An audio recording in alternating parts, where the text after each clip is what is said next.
reverse the symbolic weightings of key terms.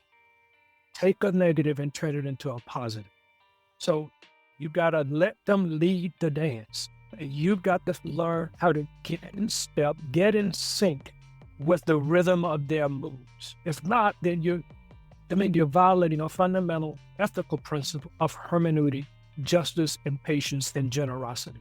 Give the writer his or her say. Learn to dance with them. Learn how to get a step. It's not agreeing or disagreeing. You've got to give them their say. Open yourself up to them. Now, if they can. So this was a central concern. And King said, look, I'm not talking about erotic love. I'm talking about agape love. So part of it is getting worked out, what do we mean by love? So let's talk this through. We call it dialogue.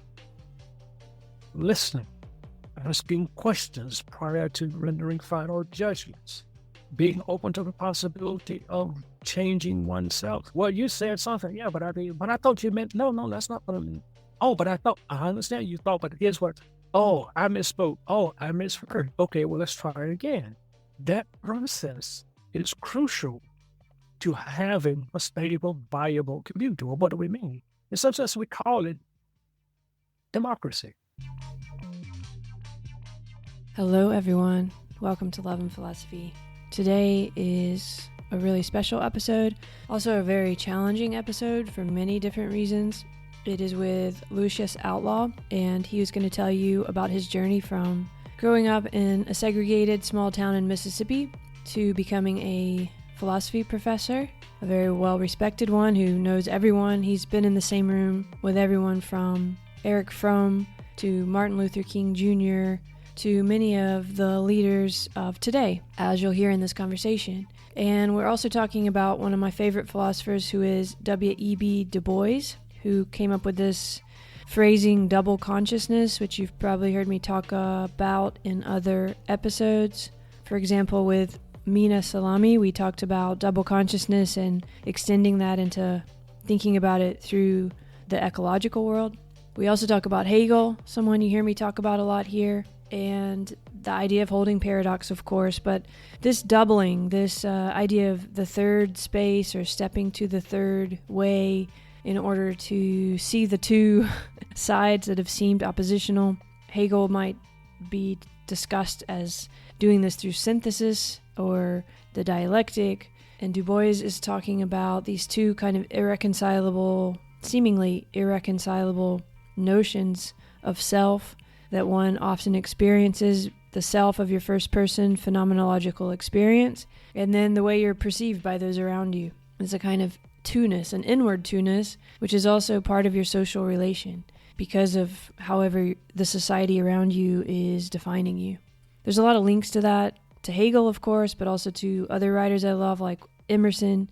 And Du Bois was also studying at Humboldt in Berlin for a little while, which is where I did my degrees too. So there's a lot of connections here, and even more so, one reason I really wanted to talk with Lucius, not only just because I wanted him to tell a story, which is really what this is, because it's very interesting. You know, there's also Nikki Giovanni makes an appearance, but also because he brought phenomenology together with Du Bois, which is something, I think Du Bois was already doing phenomenology, and he had studied it in Germany. He knew about it. But in Lucius Outlaw's work, he discusses this directly.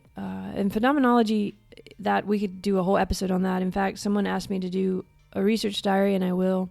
But just for purposes here, it's when you study consciousness or our experience of consciousness from the first person point of view, from the point of view of how you experience it. So you're really looking at the structure of that ongoing dynamical experience that you're having or that one is having and taking that seriously. And there's these names which like Husserl, Edmund Husserl, or Sartre, or Merleau-Ponty is very important. The person I work with in Heidelberg, Thomas Fuchs, we did a nice talk together. He's coming out of that tradition in Germany, and also with like Karl Jaspers was at the Universität Heidelberg, which is where I am. So there's all these connections which you don't need to care about, but what's important for this discussion is that Lucius brought together Du Bois and phenomenology, and he did that through the work of Alfred Schutz. He did this all the way back in his dissertation, which we talk about here. And Alfred Schutz was a phenomenologist who also brought some different threads together, because he brought the work of Edmund Husserl together with the work of Max Weber, you might know the name. And this connects to other ideas like sense-making, participatory sense-making, relational philosophy, process philosophy. A lot of these are different turns of the kaleidoscope towards trying to understand how we are part of one ongoing process. We also have individual experiences. Those are co-created by everything that we're interacting with, by what we call our social environment or our ecological world.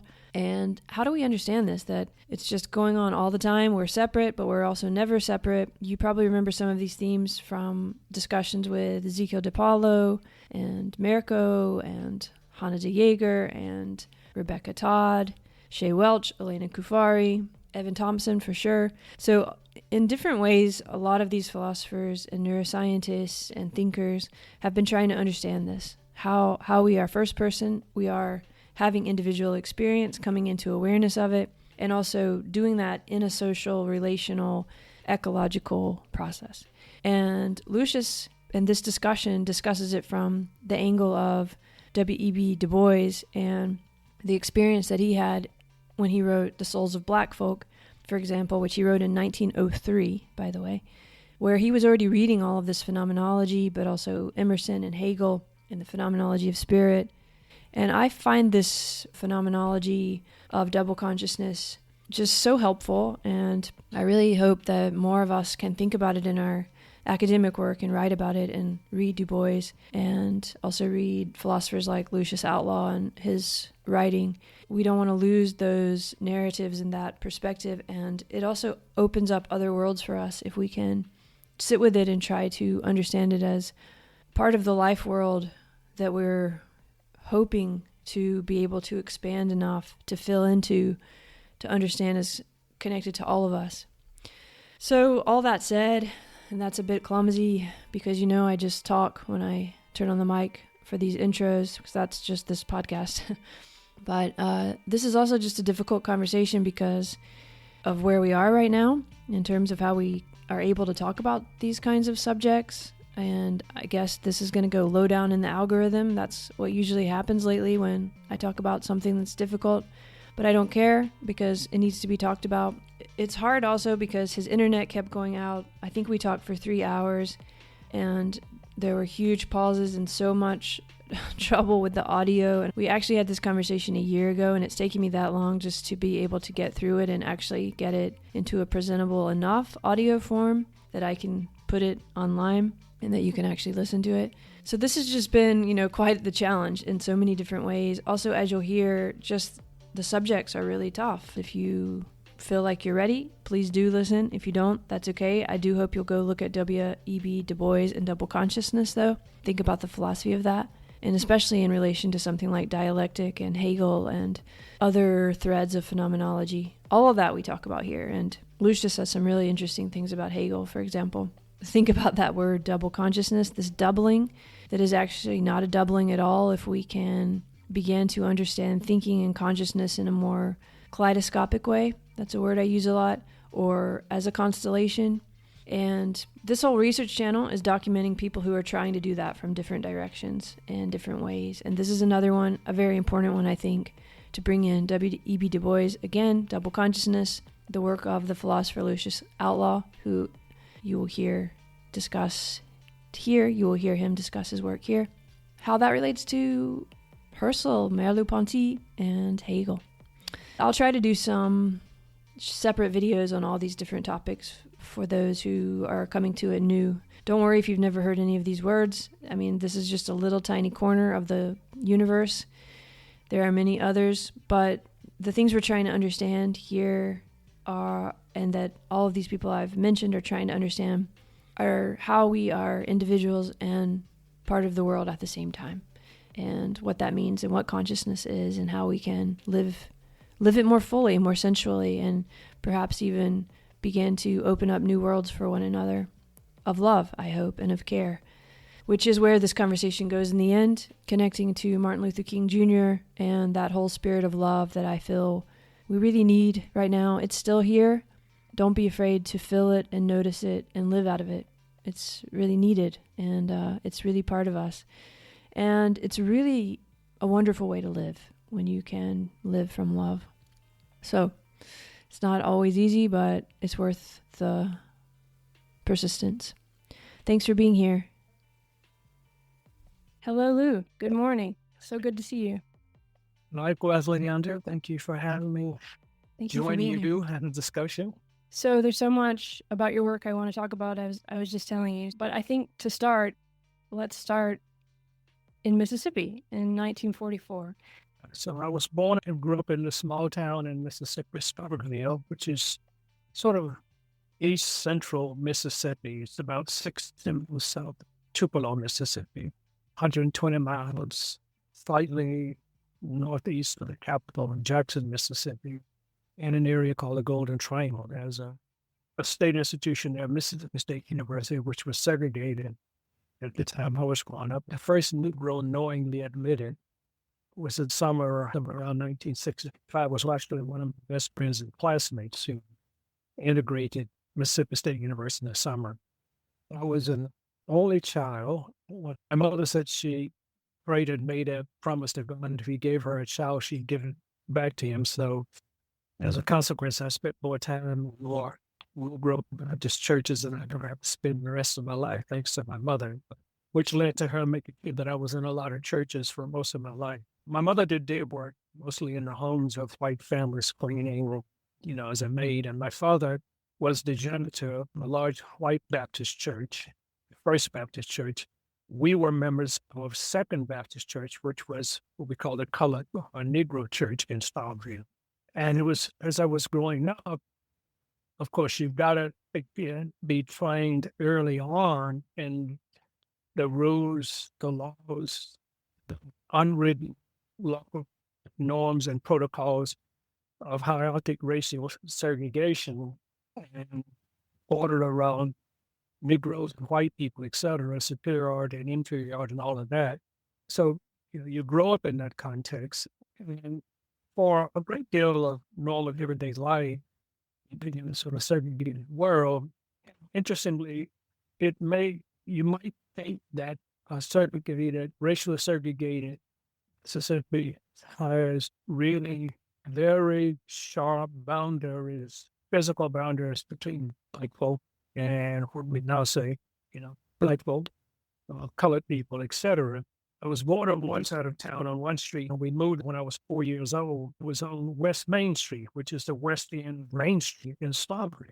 If you would leave my house and go downtown, there would be a block of West Main, which would intersect with Long Street. On the other side of Long Street, that was a boulevard with a divider in the middle, one way up and one way down. That was a block long. That block was all white homes. But when you got past that block, you would go down a hill, another block. One half of that block to the right, there were white homes. The other half of that block were colored homes. And the next block, on the right side of that block, was the back of the white Methodist church. On the left side of that block, the colored Methodist church and a couple of Negro businesses. And then you were in the next block, there were all these businesses downtown. But if you turned left into that block, it was the beginning of a whole colored neighborhood. So my point is, the proximity of colored white people together was, you could walk across one street, you're in a white neighborhood, across another street, you're in a colored neighborhood. If I went to Long Street and turned right, all those houses to the next were white homes. If I turned left, all those houses were colored homes. So there were divisions by streets and et cetera. It could be as subtle as one house here is white, the next house is colored. So it's kind of interesting. But as I grew up and was going to school, one of the striking things is, okay, why are there different churches? There's one God, everybody's children are okay, right? And so my father's working in this big white church, and I was working at that same church, cleaning the building where that served as the nursery school, et cetera. By the time I was older and in high school, having discussion with my father about this, he would often say the church where he worked was pretty much filled on Sundays. He took that as a kind of measure of the commitment to things of these white people, et cetera. You say, Negroes need to go to church, the kind of white people go to church, et cetera. Raiders be Sunday. I said, well, they fill at the church on a Sunday, but they're going to call me nigger on Monday. So I don't see why that's doing much good. The church is serving. I'm still going to be called by many of them on Monday. So I was just never convinced. Yeah. And of course, that again to trouble him because when I was in high school, he was like, I don't think it's going to get you in trouble. I got in trouble in school for challenging the principal about something. And the principal got really upset and sent me out of the office and called my father over to the school. And the assistant principal was a cousin of my father, and they called me down to the office. And the issue had been when James Meredith integrated the University of Mississippi was a big deal. There were federal troops brought in and et cetera. And it happened over a weekend. And actually something about where some white students in Springfield were protesting that Meredith had been in Mississippi. So they were marching through towns, neighborhoods, protesting. And my mother and I had been driving my mother to a church function and was coming back, and we ran into them. And at first I couldn't figure out, why is there a parade on Sunday on the highway? She was like, get out of here, turn around, quickly, turn around. So we had to take a different route home and got home and found out what they were protesting. Well, the next day in school, one of my classmates was the principal's granddaughter. So she was arguing that, they shouldn't have been going to the schools. Negroes need to stay in their place. And mine was, my daddy pays taxes as a state school. We should have, so much right to go to the state school as anybody else. So she got really upset. Went downstairs to the principal's office to her grandfather and told the grandfather what I had said. But we're sitting in this classroom. The principal comes over into the comm to that class and says, Miss Stewart, is Mr. Outlaw in your class? Yes, he's have him come to the office. And she looked at me, she's like, Lucius, why can't you just keep going? I got to go down to the office where the principal and the assistant principal are giving me a hard time with my father. Oh, well, just not having it, I simply would not back down. And actually, there was a maternal uncle who was the principal of the elementary school at that time, who lived with us on weekdays and would go home to the country on weekends. He was the principal of the middle school, so he stayed with us doing weekdays while he was serving as principal. He went home to the country on weekends. So when I got home in the afternoon, he and my father and my mother were sort of in the living room, getting on me about, dealing with this explosive issue. And I just wasn't having it, And so my father was like, your mouse is going to get you in trouble. So he sort of feared, I was going to get into trouble. He was always advising me to leave these political matters alone. They would get worked out. Shouldn't be pushing it. So I just was never convinced about that strategy. Though I sort of followed it in one sense. That is, I didn't deliberately go around protesting, doing things, but I was sort of a rebel in my own mind, and I just never accepted those terms were appropriate or should be accepted. Mm-hmm. That's interesting. You were already philosophizing in a way, but it's interesting too because what you said sounds like was the comment. I mean, like it was just looking at things the way they are. But your dad and mom, I gather, were worried that if you said like something like that in the wrong context, you would be in a lot of danger. So it was kind of a protective thing, right? Not that the people didn't agree with you necessarily, but or do I misunderstand? No, that's right. And remember, I am what they call, I'm a member of the Emmett Till generation. So when Emmett Till was killed, supposedly for being first with a white woman, and conditioned my life forever and a day. Parents looked at you and didn't want that to happen to you. So there was probably a huge amount of how do we protect our son in this world that's not fair at all. Yeah. So that was part of it. One of the significant things that happened one day, my father and I were downtown on Main Street, and we were walking west of Main Street together. There was an older white man on the sidewalk walking east. He was walking directly towards us. He walked up to my father and moved over the boy and let a white man pass. And my father never raised his voice. He just looked at him directly and said, "I am not a boy. You are not disrespect me in front of my son." Wow. And the white man just sort of lowered his eyes and stepped around my father and went on. And my father never ever said anything to me about that encounter. He never said a word to me about it. And I witnessed it all. We never discussed it. I never, ever forgot it. And I came to understand something about the nature of the man that my father was. I mean, he wasn't going to get involved in protests. He didn't want me to be involved in protests. He was trying to figure out what words you might say. For him, it was going to all get worked out in time. Like he had a brother, for example, there were other black people who left and went north because they thought life was going to be better in the north. He had a brother who had done that. And his thing was, I don't think there's anything special about the north. It's going to really get worked out in the south better than the way in the north. And for him, he was a gradualist, right? And he didn't believe in direct confrontation and stuff like that. In the meantime, he had developed a several things. One is he was clear to himself about who he was, and he was not going to be disrespected. He accommodated certain kinds of things, but he was not going to accommodate disrespect.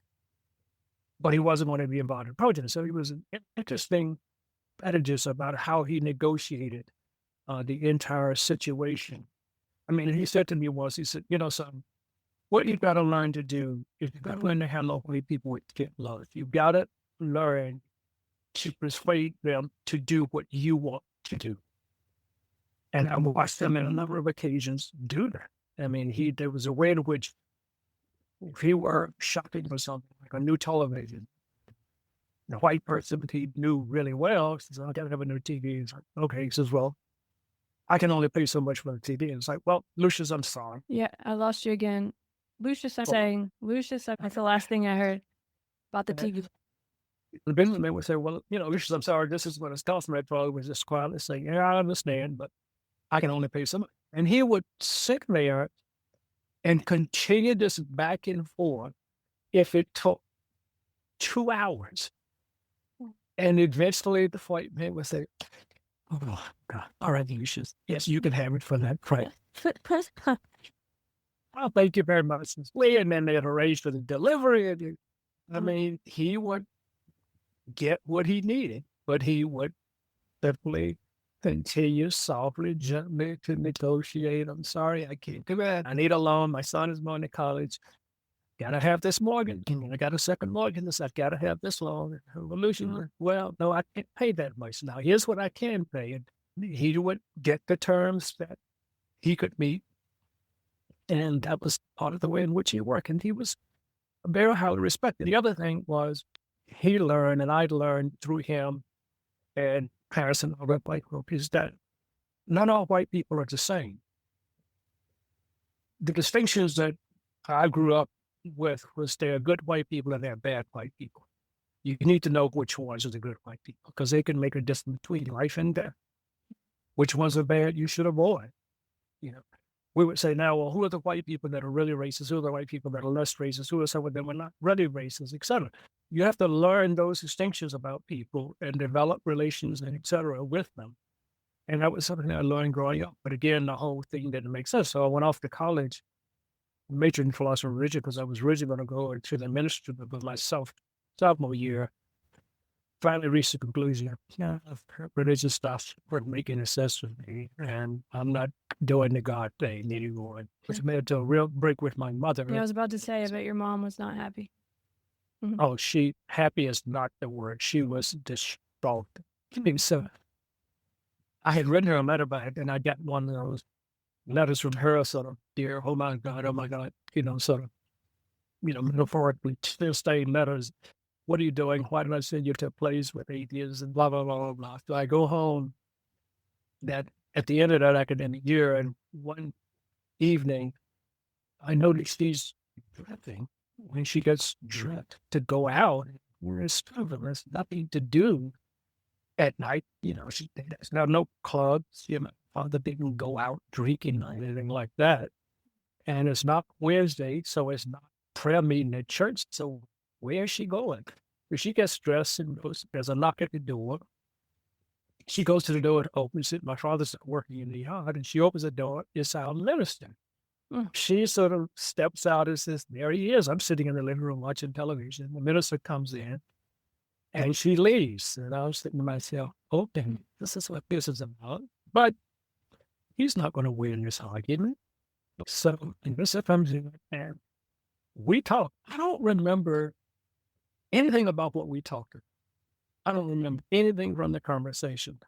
The only memory I have is my mother returns. The minister gets up and starts to leave. He gets to the door and he says, he's putting on his hat and he says to my mom on her way out the door, there's nothing wrong with the boy. Leave him alone.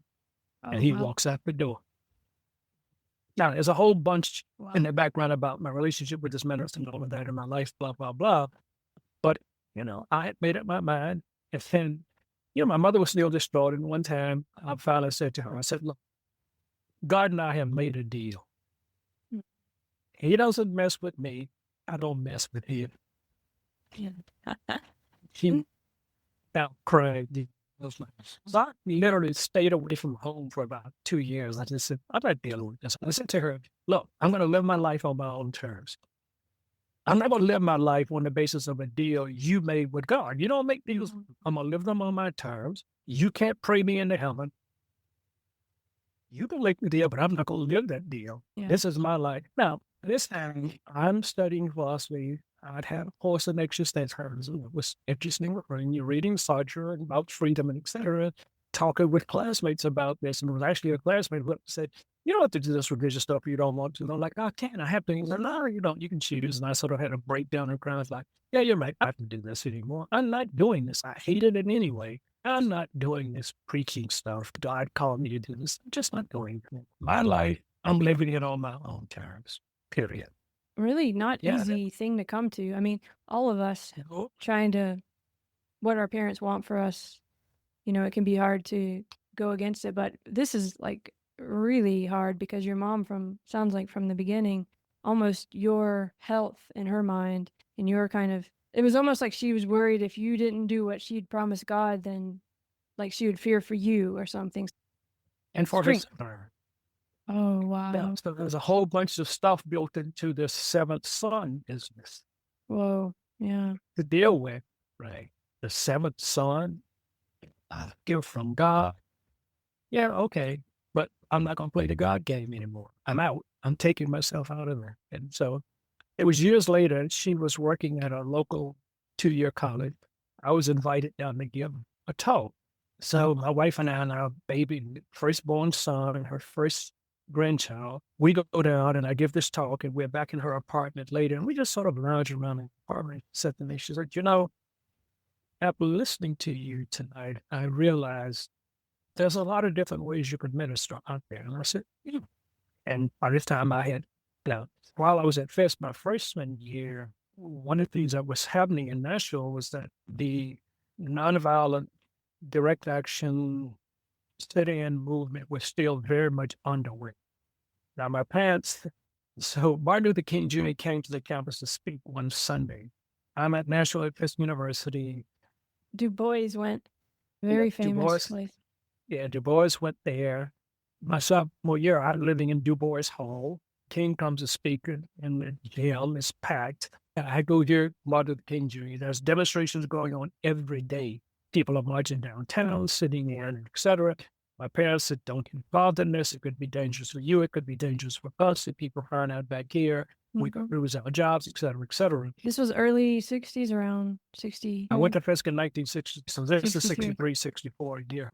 So, there was one day that, classmates, people in my dorm who were going out demonstrating, they get arrested. The university would call them, raise money, get them out on bail. They'd come back, taking showers, singing freedom songs, and going right back out on the street. And one day I was standing on the sidewalk watching as they were marching off, and I couldn't go. And I was just sort of standing there crying. And I just said, okay, if I can't be in the street now, I can figure out how to devote my life to supporting this and being a part of this in a different way.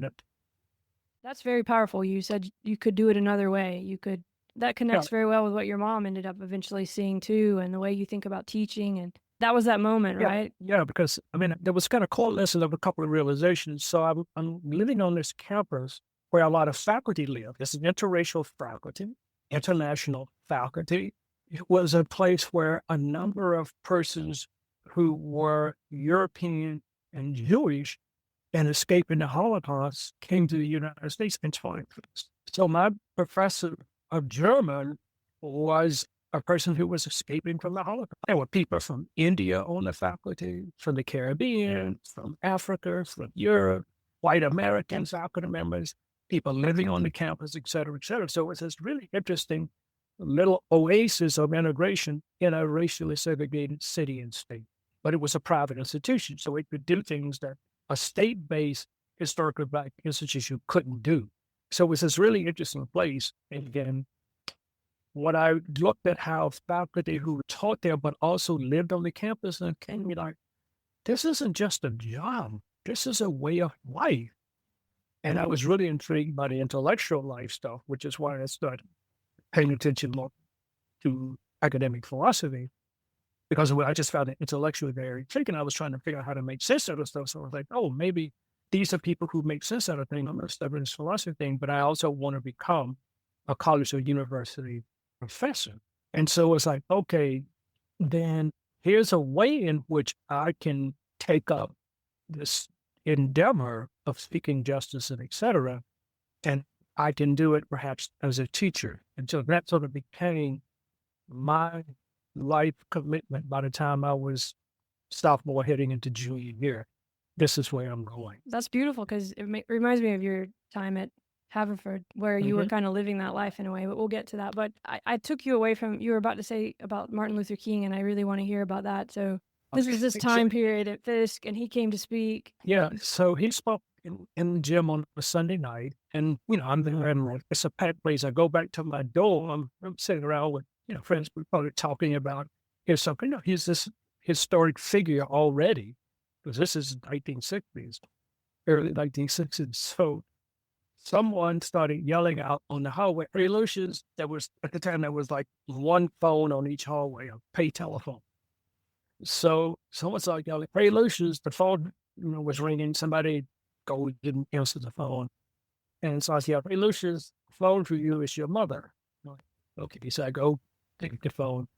It's my mother, who has heard by way of one of their powerful radio stations in Nashville or somehow that Martin Luther King Jr. has been in nationalist up at Fisk University. She was calling, "Don't you get involved in this." So that was one of the complicating factors, that, okay, I will not do what they say, but I will make a commitment to figure out how to do this differently and better. And so that's what got me started down this road. And of course, at some point, I don't remember what year, I read early chapters of, The Souls of Black Folk is one of the texts that anchors my dissertation.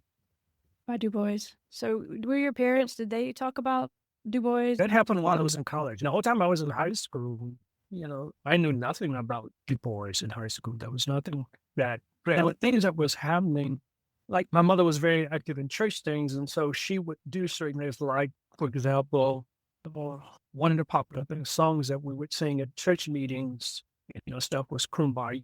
And so my mother would use that song in church dramatizations as how it was a coded message that slaves would use to say, "Hey, come back here, we're going to be over here in the secret place." So that, but there was no active history month stuff going on in my school. I didn't learn the Negro National Anthem in school. I basically put it as my wife, when we would be taking road trip, would teach our sons the song, and that's how I came to learn the song, where she learned it in school. we didn't learn it in school. I mean, the principal just didn't allow that kind of stuff to go on in our schools. And so it was a very complete and interesting place. So Fisk was a very pivotal, impactful place for me. I mean, it set me off on a course of life. I mean, it was a very demanding place, academic, right? For example, I had a classmate who go to boarding schools in New England. They had no colored people with us. Well, The boarding schools. His father was a multimillionaire. I didn't know there would be a millionaire. So here's this kid. Father's a millionaire. He'd gone to boarding schools in New England. He'd had a sister graduating from Fisk. His father, I think, may even have been on the board of trustees or something like that. So a very wealthy family. After our first semester of our first year, at the beginning of the second semester, word was speculating that, hey, did you hear about so-and-so? Right? Now, what do you mean? He's like, he's not here anymore. I was like, what do you mean he's not here anymore? It's like, he punched out. Punched out was the expression where he's failed academically. So he's been expelled. what? Whoa. Father's a millionaire. He went to boarding school. His sisters are graduate, and they have expelled him for academic shortcomings. Okay, my father's a janitor, never went to college. My mother's a maid, never went to college. They are not wealthy, so the only way I'm going to stay at Fisk is I'm going to get my work done. Got it. So I busted my butt. I mean, for 4 years, between Monday and Thursday, I probably never went to bed before 1, 2, or 3 o'clock in the morning. I mean, I studied so because they would put you out for academic reasons. No apologies, no questions, no matter who your mother was, who your father was. Mm-hmm. You didn't perform. The joke among students was, if you didn't perform up to par academically, the university would give you a comic book, a banana, and a one-way bus ticket home. So it was a very demanding place academically, but intellectually very stimulating, right? Very powerful teachers, black and white. And so I just got enamored with kind of academic intellectual life. Became a participant in the honors program. It was even more intensive and demanding. And I was in classes with students, particularly women, who was just, smart. And I ended up having to develop a whole new appreciation for women pretty and sexually attractive. If that's the only way you approach them, there was something laugh in your face. I mean, they were like, you gotta be kidding. You know, rather than, what are you reading lately? And it's like, oh, okay. So it was a really, really interesting environment to be in. And so there was a whole kind of, that became for me a kind, competitiveness is not the right word, but there were peers and upper class persons, the women and men. I mean, the 4 years I was at Fisk, the 4 years women were president of student government. I mean, you know, so when I was back on the faculty, it was like, we got a female student government. The first time, like, no. That's not the first time. 2 to 4 years I was here as a student, women were president of school. There were lots of women. Part of the reputation, the first time I heard of this was from a young guy who was studying at American Baptist Seminary. And I was talking about where I wanted to go to school, and I was thinking about going to our historically black institution, Tennessee A&I State University in Nashville. And he said, well, you can't study philosophy there, but you can do it at this place called Fisk. And I was like, oh, and he says, and by the way, they have the most beautiful black women in the world. My first day on the campus I saw exactly what it meant. And and my first week there, when upper class women came in, I went to the dining center to have dinner, was always on Sunday at midday. And I was sitting in there, and all these upper class women started walking in. At that time, there was a dress code. So on Sundays, you had to dress up to go to dinner. You couldn't wear jeans and shorts or whatever as a female on Sundays. That wasn't allowed. And I was sitting there, and these women were walking into that dining center. I couldn't eat. I had never witnessed anything like that. This sounds like such a rich time, and also like within a really rich social and political time. It's interesting thinking about what you said about your dad, about that story you told of him having this kind of poise and this way of being strong and committed. And at the same time, I mean, when did you start to be able to step back and take perspective in that way I'm still trying to figure out how you even got to Fisk. You just kind of said a little bit, but you already wanted to study philosophy, but you were going to go for religion too. So you were already kind of combining those. But part of my commitment was I was not going to go to a Negro school in Mississippi. That was out for me. I simply wasn't going to do that. I wanted out of Mississippi. Okay. And my father says he had recommended Morehouse, but Morehouse was all male. He said, I rejected it because I had said, I don't remember this. He said, I'm not going to any school that doesn't have girls in it. When I get to Fisk, there was just this enormously powerful place, you know, as this residential community, teachers who cared, and teachers who were really demanding. I mean, the institution was really demanding, and they made no apologies on it. I mean, there was an operative sense that Fisk was producing a talented talent. I had an experience where my junior year, I spent a semester away on exchange at Dartmouth College. While I was there, I lived in a fraternity house. Another interesting part of that story. And near the end of my time there, one day, several of the guys in the fraternity in the house came to me and said, hey, you don't have to go back to Fisk. We've talked to the dean. You can get a scholarship to stay in Dartmouth. I'm like, you've done what? They're like, yeah, go see the dean. So I go to the dean. He says, yeah, if you want to stay, there's a scholarship for you. What? That's now, about a year ago, I got an email message from a person who said, hey, Lucius, you might not remember me. You all called me Gus when we were at Dartmouth together. I was one of the people who went to the dean to ask the dean to get you a scholarship to stay in Dartmouth. That email was from Senator Angus King, Maine. Wow. What a life you've had. Yeah. I mean, we haven't even gotten into it yet, but all the people you ended up sort of encountering as you got scholarships to different places, the Moten Center and so on and so forth. But Fisk is important because for people who don't like, so this is the 60s, everything is changing, talking about consciousness and all this, but you were kind of skeptical. At least when I'm reading your work, it sounds like you were doing really well in school. I think you ended up becoming the president of the student government and stuff, but you were doing really well. True.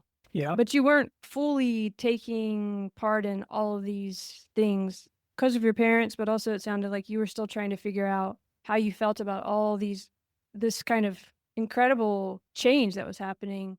So I come back from Dartmouth after the end of the term at Dartmouth, end of the first semester. So I get back at the start of the second semester at Fisk, so in the student union one day, and the dean of students, a man, is coming in, and I go to him, and of course, knew him well. He knew me for a whole bunch of reasons. But anyway, I said to him, Dean, I need to talk to you. He was with another school official who was head of financial aid. I was on financial, so I knew him well too. So I said, hey, Dean, I need to talk to you. He said, yes, Mr. Outlaw. We're standing in the student union building. And I said, I need to talk to you because I'm thinking of transferring to Dartmouth.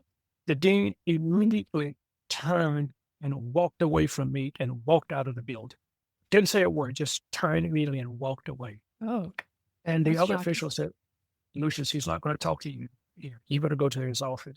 So I quickly walked out, followed the dean. We go over to his, and, you know, he urges me into his office and he sits down, he closes his door and he sits down and he turns to me. What I remember is something like the following. He looks at me and he says, young man, we have been watching you. We have expectations for you. I'm like, what is he talking about? We've been watching you. We have expectations for you. And he goes on to sort of say, in a sense, there's a way in which I have already been distinguished out by him and other people as, okay, keep our eyes on him. We have expectations for him, etc. And he talks to me about this, something I never knew. I had no idea about any of this, none whatsoever. And he talked to me about that, and then eventually reached in his desk, took out a form, slid it across the desk to me that I could use to withdraw from Fisk. Conversation was over. I took the form and left his office. He went from Fisk. What happened in your experience? And was it like, because we were talking about the talented 10th, we were talking about, everything that's happening, this moment on the street where you realize you want to do something. Was all that kind of coming together in a different way after that? I mean, I had spent a semester at Dartmouth and I really liked it, but Dartmouth, one thing about Dartmouth at the time, it was all male. And so I just found it such a off-putting experience I just was not going to play the coercive. And so I just found the whole situation at Dartmouth unappealing. So when I actually go back to Fisk from Dartmouth with a car full of guys from Dartmouth who were white, and they hung out for a weekend, I said, and when we drove onto the campus, there was a woman walking from one building to another who was a friend. We didn't date, but we were good friends. Stunningly beautiful. Hey, I simply said to the guys, "Hey, guys, you see her? That's why I'm back." But I did think about transferring. But then, after the conversation with the dean, it was like, "No, I'm not. No, I'm not leaving." So that was in the spring, start of the Whiteness of 1960. That summer, I spent 7 weeks with some other students from Fisk in a special program in Scandinavia, where we were in Norway, Denmark, and Sweden. And it was while we were in Denmark, James Meredith was on that walk against fear in Mississippi where he was shot. And when at the end of that march, when other people joined in and they marched to Greenville, Mississippi, where Stokely Carmichael got up and gave the speech, he said, "What we need is more Black power." Well, we were in Denmark. I didn't know what the hell Black power meant. There was one guy in the group from Tuvalu, another HBCU, who the whole 6 weeks we were traveling, we got to be friends. He was reading this one book that I'd never heard of called The Wretched of the Earth. And he said, "You got to read this book." But when this whole Black power thing broke in the news, it was international news all over. And we'd wake up in the morning saying, "Okay, who's going to go into the local village and get a copy of the international New York Times so we can figure out what the hell's going on in the United States?" And this guy was a member of SNCC. So he ended up on Danish television explaining what Black power meant and explaining to us what Black power meant. So by the time we were back at Fisk in the fall of 1966, which is my senior year, the Black power thing has broken. And so we're getting people coming to the campus like Stokely Carmichael, Kathleen Cleaver, Spring Baraka, I Fisk. think you said came, Mary Baraka, Leroy Jones. There was an annual Spring Arts Festival. And so one of the people at Fisk was John Oliver Killings, a very prominent Black writer who taught writing, but he had to bring in all these people, anybody and everybody who was a Black intellectual writer, the young people, Gwendolyn Brooks, Lerone Bennett, you name them, they were coming to Fisk, and they would have these seminars and stuff, and these exhibitions and whatever, and you were expected to go to them. So for a week or more, this was happening, and I'd go to this talk by Baraka, and I'm sitting there, and I'm like, when that was over, I waited and went up to him after and I said, I came to Fisk as a colored man, but I'm going to leave as a Black man. So this is in spring of 1967. So the whole Black power thing is happening. It is impacting. And you may know of a Black poetess, a woman named Nika Giovanni. Yep. Nika Giovanni was a classmate. Now, Nikki and a bunch of students were petitioning to have a chapter of SNCC on campus. The administration didn't want a SNCC chapter. I'm president of student government. The student handbook says any new student organization has to be chartered by student government. The problem was nobody knew what it meant to charter a new student organization because it hadn't happened during our time in Fisk, and there were no guidelines. So then the president said, "Well, we'll give you guidelines." So he and some board members wrote up guidelines and called me to a meeting and said, "Here are your guidelines." And the first was, the organization must have a stable national leadership. Well, Stokely Carmichael was president of SNCC. They weren't going to regard Stokely as a stable. I'm like, "Oh, no, I'm not going to this," because I had gotten elected. When I was running for president, I was classed as the radical because I had called for a student strike. And what was the issues of the strike? Longer hours in the library, better food in the dining center, and longer weekend hours for the girls. And I had come from Dartmouth where what the radical thing for me was student power. Because this was part of what was happening with the anti-war movement, the Black power movement. It was all centered around student power. So that was my issue was, student government president. I got elected calling for student power, right? So when this issue about the SNCC chapter came up, the SNCC people were politically miles ahead of me. I was committed to student power. They were actually for other kinds of power. And so we were having this intense battle. So they're pressing me for some things. The administration is pressing, containing that another way. So student government is in the middle. So I'm in the middle between these two pressure points, right? So one night we're having this meeting and the people from SNCC come in and beat us to death. They call us lackeys of the white trustees, just all kinds of derogatory stuff.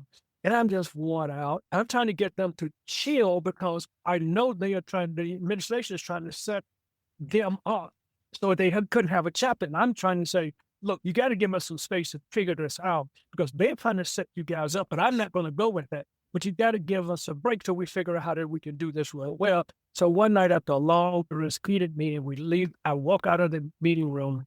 I'm standing in the hallway. Nikki Giovanni, who's been in there calling us everything but a child of God, walks up to me, kisses me on the cheek, and says, "Leave you, it's okay," and walks away. That was just like, what the hell just happened? Right? Because I thought it was all personal. And all she was saying was, it's not personal. It's political. We love you. And I saw her years later, and actually I got to introduce her at Fisk about a year or two ago. She was back to give a Jubilee Day address, and they asked me to introduce her, and I began by saying, it was the strangest kiss I ever had. It was like, wait, it's important. So now you can have an understanding of what the dissertation was about.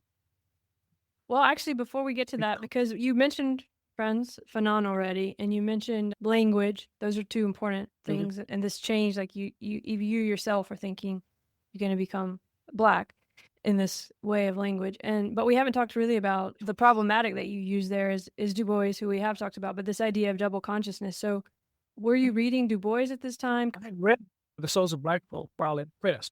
Du Bois is a major figure at Fisk. So I had a copy of The Souls of Black Folk, and I had read it. And I don't remember being particularly moved by it in any particular sense at the time. But by the time I get to graduate school, so I'm in Boston from 60s to 70s. So, well, Boston is is a major academic center in the United States. When I was in graduate school, there was something calculated to be like 250,000 students in a 25-mile radius of Boston, downtown Boston. So there were lots of political things happening. And of course, my first year, I'm there in the fall of 67. In the spring of 68, I'm in a seminar with all graduate students and professors talking about how we do teaching and other kinds of stuff as graduate fellows. There's a break in the seminar. There was a white woman who was a year or two ahead of me, comes rushing in and said, "Hey, Lou, did you hear?" I said, "Did I hear what?" "About Dr. King." "Now, what about Dr. King?" She said, "He was killed." Well, I was the only Black person in the graduate program. Right? And when she said that to me, the only reaction I had was, I've got to get out of here. So I just got up and walked out. I didn't say anything to anybody. I just left. I made my way back down to really Central Park, lived across the street from the Prudential Center. And I was just lost. I left. I go back to where my apartment was down near the Prudential building. I just go walking along the streets. People are crying. They're driving, the sirens. And I can't figure out what to make of all this. They killed Martin Luther King Jr. And so this is a pretty turbulent period. So my roommate in the apartment was actually one of my roommates and best friends from Fisk. He was at Harvard Law School studying. And this was the friend who the conversation with us. "Oh, boy, you don't really have to do this religious preaching thing if you don't want." He was really influential and stuff. So anyway, he had a back bedroom with a window that overlooked the Prudential building, which at the time was the tallest building in Boston. I was in the front bed. So I'm in there reading for a seminar on Sartre's Being and Nothingness. And my roommate started saying, "Oh, roommate, come on, right quick. So I go running back to this bedroom, and he points out the Prudential building. He says, "Let's go burn down the Prue." I said, "Roommate, you can't burn down the Prudential. It's made of concrete and steel." He says, "That's not the point. Let's go burn down the Prue." And I'm like, what the hell is wrong with this guy? He is a Black guy from, Hot Springs, Arkansas, studying law at Harvard Law School. let's go burn down the bridge. And still I'm here thinking, how do I explain to my parents that I'm in Boston getting a PhD, but I've been arrested because I had a can of gasoline and matches heading over to a concrete steel building because I'm going to burn the damn thing down, which can't burn. This makes no sense. He kept saying, you don't understand. You don't understand. Let's go burn down the Pruitt. I'm like, no, roommate, I don't know.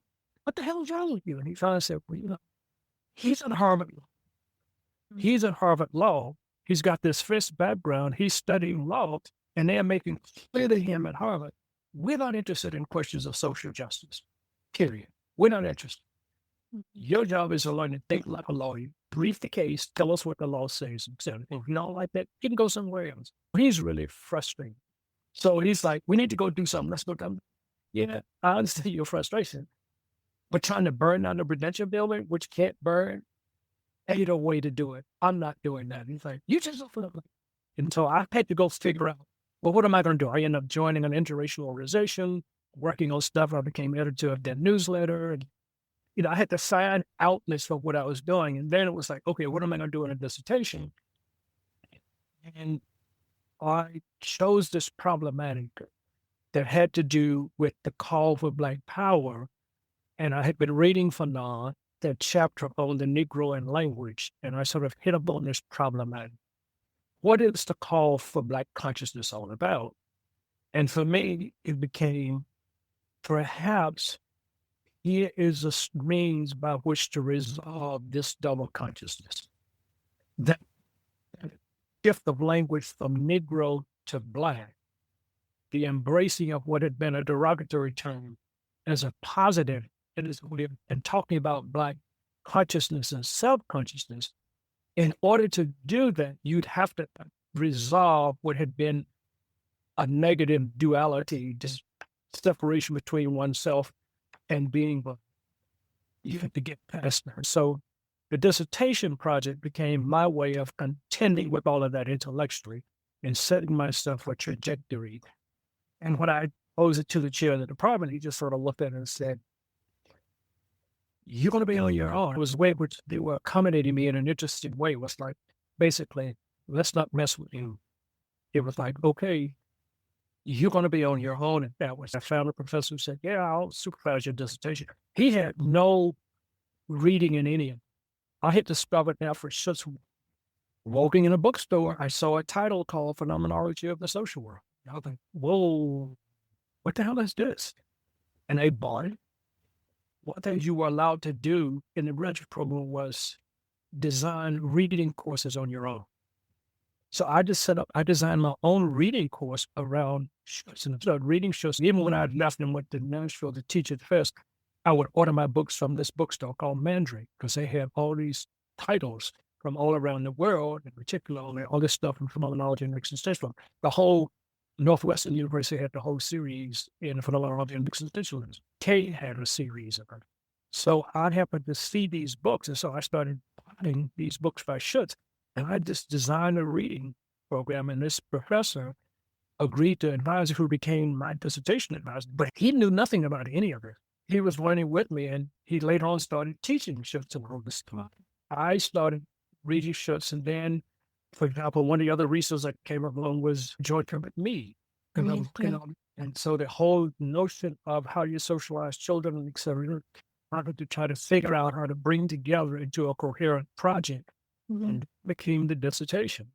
Well, you mentioned German before, that you had some German classes. And I think I remember reading somewhere that you had a really good teacher in Hegel and Kant. And I remember also that you got turned on to Marcuse and the Frankfurt School at some point, because I think someone dragged you to a lecture and you didn't even know what you were going to, and it was Marcuse. Maybe that was at Boston College too. Yeah, that was at BC. The first day I got to Boston College, another graduate student, coat, tie, had the pipe, the whole persona stuff. I was introducing him. He took me over to the Egotech, which is a cafeteria stuff, to meet some other graduate students who were actually in my cohort. So there were these two other white guys. Now, one of the white guys had graduated from Vanderbilt University in Nashville. I didn't know him. He was from Little Rock, Arkansas, white. He was dating a black woman at Fisk, whom I knew. I had actually tried to date her, and she's, I'm already seeing somebody else. And then she later said, yeah, you're going to Boston College. My boyfriend is going. Make sure you meet him. I was like, okay. But I get that at first day. That was him. Then there was another white guy who had long hair and a beard. At Boston College at the time was male-only school. Women were in the School of Nursing or the School of Education, but not in the College of Arts and Science. And all the young men in the College of Arts had to wear coats and ties to school. I walk into this campus in the summer. I've been on a button-down short sleeve shirt. I've got a camera because I'm in the photography. When I see all these young white boys running around in coats and ties, I'm like, what the hell is this? How can I be? I've known the wrong campus because this is nothing like I had imagined be. So to get to the slut wad, I meet these two white guys, and the one with the long hair, he's from going to school in California. He was from Oregon. He's dating a woman whose family is from South America. And he's looking around, stroking his beard, and he's like, this is such a weird damn place. And I'm like, yeah, we are good friends to this day. This one, three of us, all of us got married within a year or so. We became a very, very tight group of people, etc. A good first meeting then. Lucky you. A guy from Oregon had gone to school in California near San Francisco. Said to me one day, hey, I'm going to hear this lecture down at BC. You should come go. So I go to this room, it's standing room only, and this all guy comes up to the podium and start giving this lecture, and it was riveting. And I'm like, who the hell is this? And he's like, yeah, it's Marcuse, right? I'm in a seminar on Hegel with Jacques Dominio from Reverend, and what he did, we had the Bailey's translation of the Phenomenology, and he would have us, one of us read a paragraph or so, and then he would explicate it. He had a German edition, he had a French edition, and he would explicate paragraph by paragraph by paragraph by paragraph. That was the seminar. Yeah. So you learned that kind of movement. That I bring it up for a reason, because I feel like in your dissertation and double consciousness, the way you bring Fanon, and I'm interested in this, your understanding of this dialectical pattern or whatever too, and how that might have been important in your thinking, because also with the Frankfurt School, because Marcuse was your intro into that, but you ended up, we can talk about it later another time, but, that Frankfurt School group, even meeting Habermas, and there's a lot of this pattern of this dialectical kind of reconciliation, I guess, is what I'm wondering about. You kind of started learning that maybe in that Hegel class, or? Oh, no, the Hegel class was very, very influential. I mean, I tell people, if you read Hegel, you may not agree with Hegel, but you would not be able to think in the way you did before you read Hegel. That if you really begin to understand, I used to say to students, reading Marcuse or reading Hegel, it's like learning to dance or to make love with a partner for the first time. It's really kind of awkward at first because your bodies are not coordinated. I mean, it's like when you kiss somebody for the first time, it's awkward. You don't know who's going to spin the head which way, you bump noses. But after you dance with somebody with a partner for a long time, you begin to know body moves, their rhythm, how they coordinate their rhythms with your rhythms, et cetera, et cetera. And I said, to me, learning to understand someone like Hegel is like learning to dance with a partner. You got to learn the rhythm of his thinking. How does he structure his sentences? How does he organize a paragraph? What's the rhythm of the logic in what he's saying? And once you get it, to me, it's really easy reading. I mean, once you understand the rhythm of the logic and how it flows. I mean, I've always thought the same about Hegel, that you're almost learning more of a new kind of movement or calibration. Or you talk a lot about praxis and practice and action and thought. And there is something about, if you can read Hegel from a certain way, you learn a new thought movement. It's not necessarily about what he says. I totally don't agree with all this junk he talks about in terms of history, but it's more the movement that you learn this movement, right? Which I'd also sense in other writers, not just Hegel, but and I think it's in your dissertation too. You're doing something of that movement. But yeah, I'm so glad you said that, because I think that's a really important distinction that I don't really ever hear made. Yeah, I mean, and I try to tell students, every writer has a rhythm. So it's about learning, that's why I always say to students, your first responsibility is always to give the writer his or her say, not to judge them, but to give You got to let them lead the dance. And you've got to learn how to get in step, get in sync with the rhythm of their moves. If not, then you're violating a fundamental ethical principle of hermeneutic, justice, and patience and generosity. Give the writer his or her say. Learn to dance with them. Learn how to get a step. It's not about agreeing or disagreeing. It's you've got to give them their say. Open yourself up to them. Now, if they can persuade you to dance, now you could end up dancing saying, but I don't want to marry you. I enjoy dancing with you. I go to sleep with you every night. One time, maybe you're not, but not that ain't, no, I don't need to do this again. Appreciate you for the person that you are. And once I began to get that rhythm, and I had this conversation with Dominio when I was taking the Hegel seminar, because, I'm trying to understand the U.S. How can Hegel help me understand the U.S.? Originally I had gone to be thinking I was going to focus on analytic philosophy. We got all this anti-war, like how all this stuff going on. I'm sitting around analyzing sentences. I'm like, no, this makes no sense. I need another studies. So I'm reading Hegel and trying to understand, how can it help me understand my situation, the U.S., et cetera, the life I've had? I'm trying to contend with this race stuff. And so I have a one-on-one with Dominio, and we started talking. He says, yes, the United States has a lot of negativity, but there's no real appreciation for negation. And it helped me to appreciate Hegel in a particularly live counter way. Then when I started reading Marcuse, in particular, if you read in one of his texts, there's an introduction to one of the texts called A Note on Dialectics. It's a really interesting way of accounting for dialectical thinking and logic within the context of Hegel. And he has this whole thing about that if you read Hegel, he argues it is shot through with historic grounding and implications. It's not just speculative, abstract stuff. So that was helpful. All of those are sort of resources that I'm trying to draw upon and put to work in a particular way. One of the other really significant happenings while I was in graduate school is this person comes to campus to speak, being given by a man named Harold Cruz. Harold Cruz had published this book called The Crisis of the Negro Intellectual. Now, there were two kind of seminal moments for me in graduate school. One, I went to a bookstore in Cambridge one night, browsing, and I see on the stand a journal called The Black Scholar. And I was just stunned by those two words being together in a way I had never seen before. Scholar and black. And put those two things together. Now, remember, I'm still working through this whole black consciousness thing.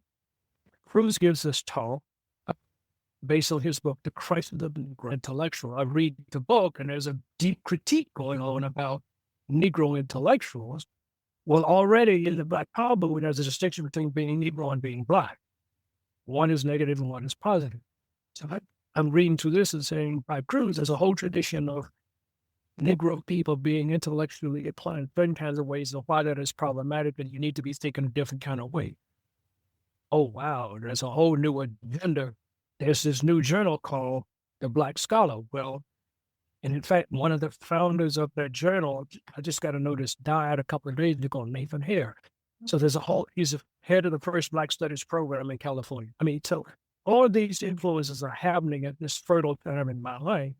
And now I've got a whole new notion of what it might mean to be an intellectual. I couldn't get with the notion of a scholar. I was planning on being a college teacher. I wasn't thinking about scholarship. But I see a possibility in this notion of being an intellectual, which fits with me, because I like the intellectual stuff.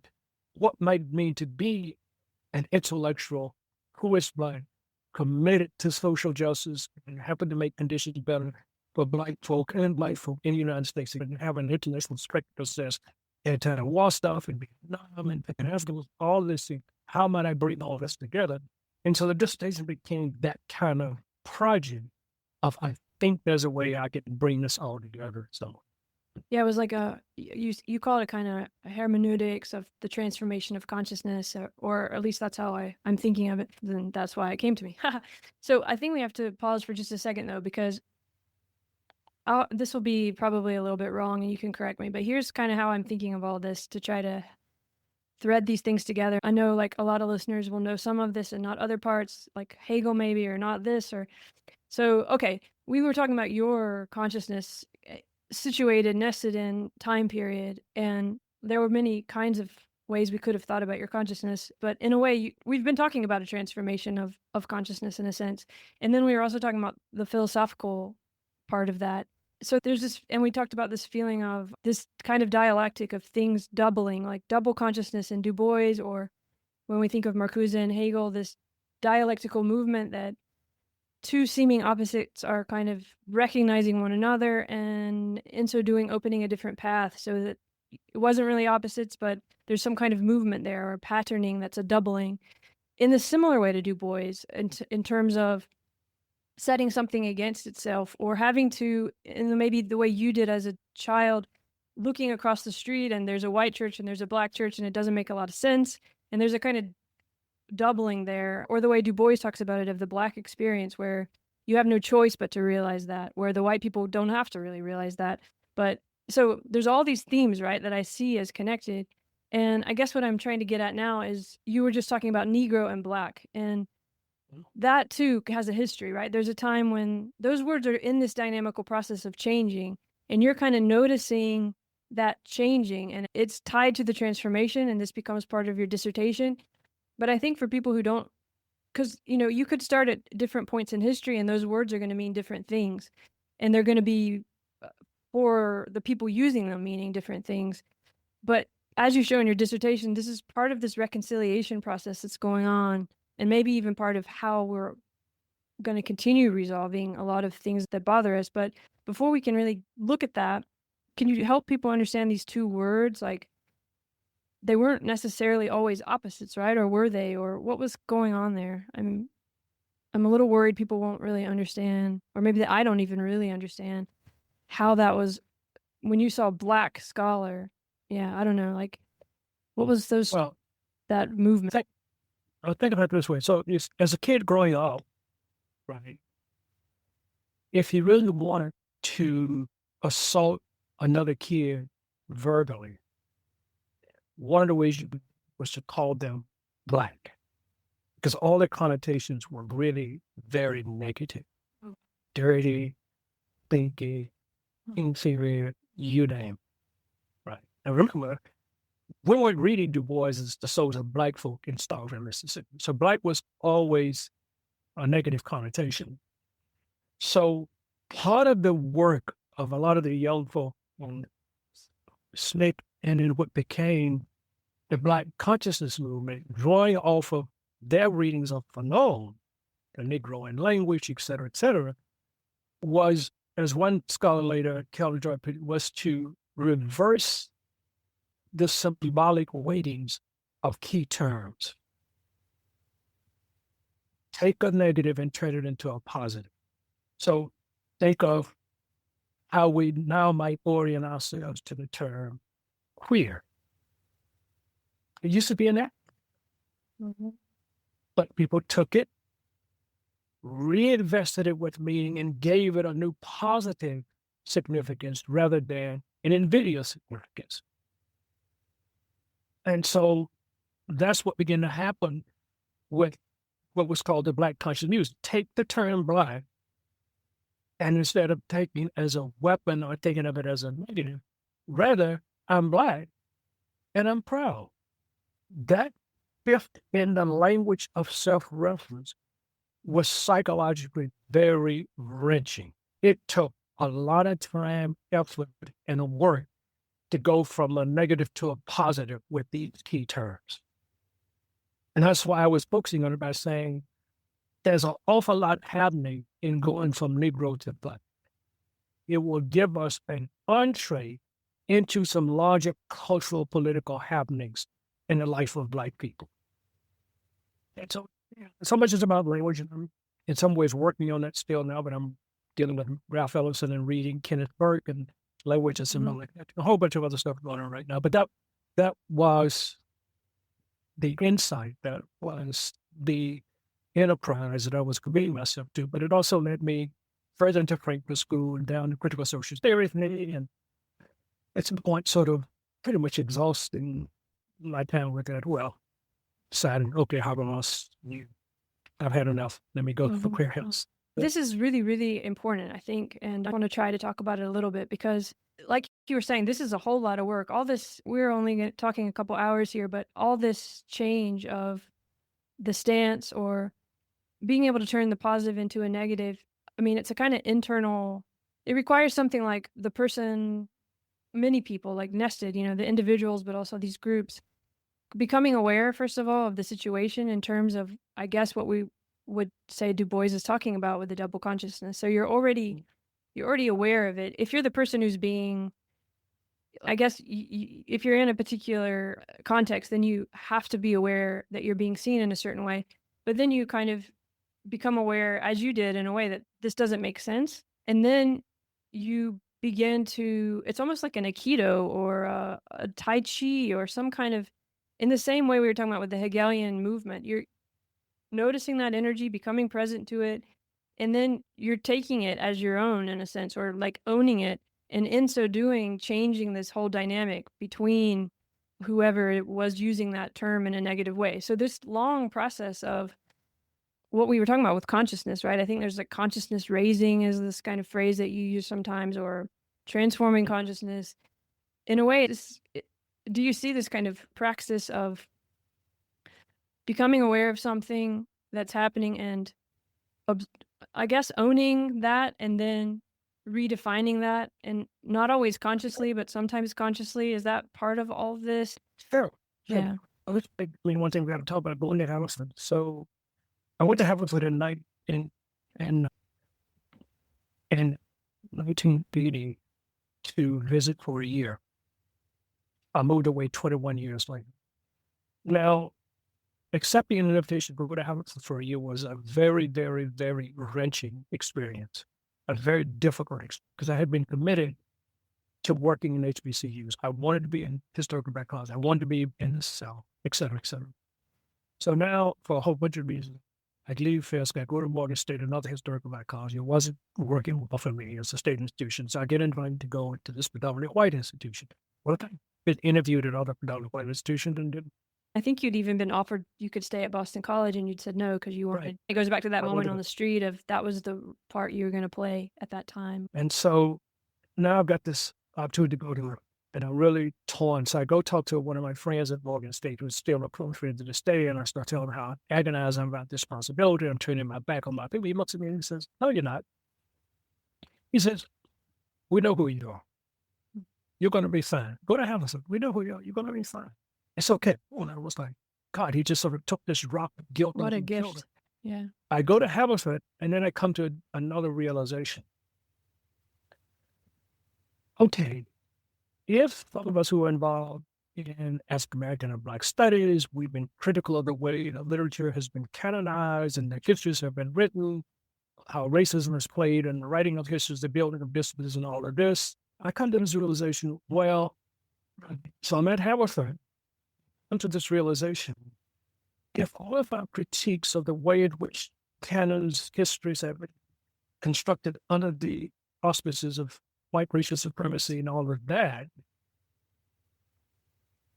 if I want correctives to that, part of that corrective has got to mean that successive generations of white children are going to have to be taught in ways different from the way in which they've been taught. So initially I was guilt-ridden about going in Hamilton. I came to the realization, well, wait a minute. White young people in college need me as much as some Black students need me. Because if we're going to disrupt the cross-generational perpetuation of white supremacy, one of the ways we're going to do it is by educating new generations of young white people. So there's important work for me to do here.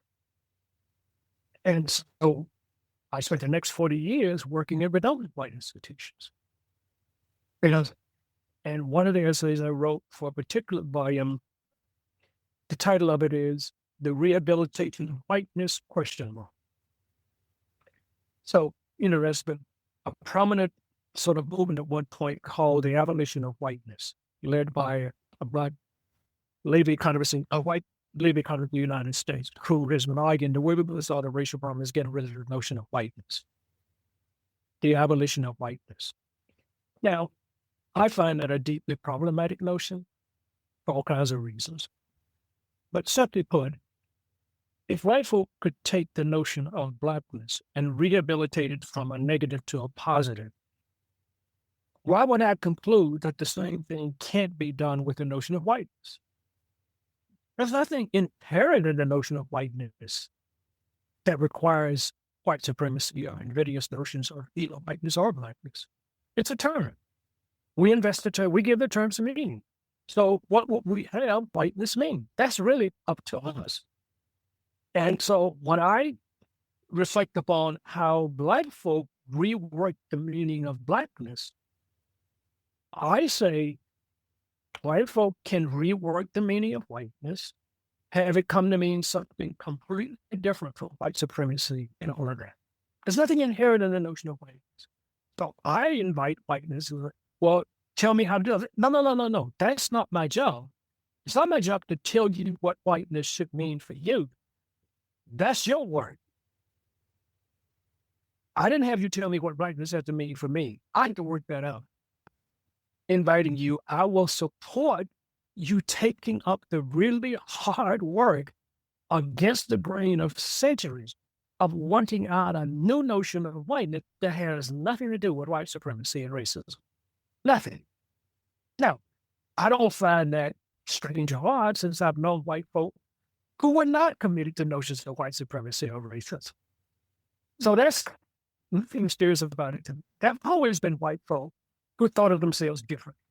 Well, But it comes there's to work me to be from done. in your thesis, you talk about in the dissertation or in other writings, you discuss this, that we need to understand this, the double consciousness is like this transformation of consciousness, this self-consciousness of Black folks, I think you say, and this consciousness raising and all of this.